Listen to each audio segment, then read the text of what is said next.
This is a coordinated monthly test of the broadcast stations of your area. Equipment that can quickly warn you during emergencies is being tested.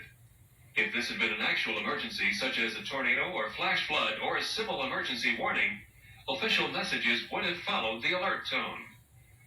This concludes this test of the emergency alert system.